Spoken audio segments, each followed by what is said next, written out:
ಅಂಗಡಿಗಳನ್ನು ರದ್ದು ಮಾಡಿಕೊಂಡು ಬಹಿರಂಗವಾಗಿ ಮೆರವಣಿಗೆ ಮಾಡಿದ್ದಾರೆ. ಈಗ ಬಹಳ ವಿಶೇಷ.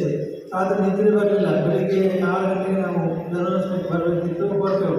ಯಾರು ಉದ್ದಕ್ಕೂ ಬಂದಾಗ ಧರ್ಮಸ್ಥಳಕ್ಕೆ ಬಂದಾಗ ನಾನು ನಗ್ತಾ ಇದ್ದೆ. ಯಾಕೆ ನಗ್ತಾ ಇದ್ದೆ ಅಂತಂದರೆ, ಇಲ್ಲಿ ನಮ್ಮ ಅವರು ಪೈಪ್ಗಳಿಂದ ಮೆಟ್ರೋದವರು ನಾಗವರು ಯೋಜನೆ ಅಧಿಕಾರಿಗಳಾಗಿದ್ದರು.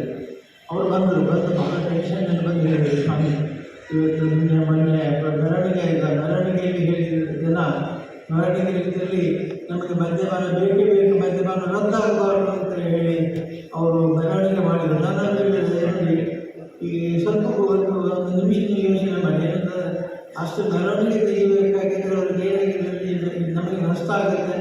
ಈ ಮದ್ಯಪಾನ ರದ್ದಾದರೆ ಅಥವಾ ನಮ್ಮ ವ್ಯಾಪಾರ ತೊಂದರೆ ಆದರೆ ಲಕ್ಷಗಟ್ಟಲೆ ನಮಗೆ ನಷ್ಟ ಆಗುತ್ತೆ ಅಂತ ಅವರು ತಲೆಯಲ್ಲಿ ಅವರಿಗೆ ಭಾಳ ಯೋಚನೆಯಾಗಿ ಅವರು ಅದೌದು ನಾವು ಗೆದ್ದಿದ್ದೇವೆ ಅಂತ ನಾವು ಸ್ವಂತಿದ್ದೇವಲ್ಲ, ಗೆದ್ದಿದ್ದೇವೆ ಅಂತ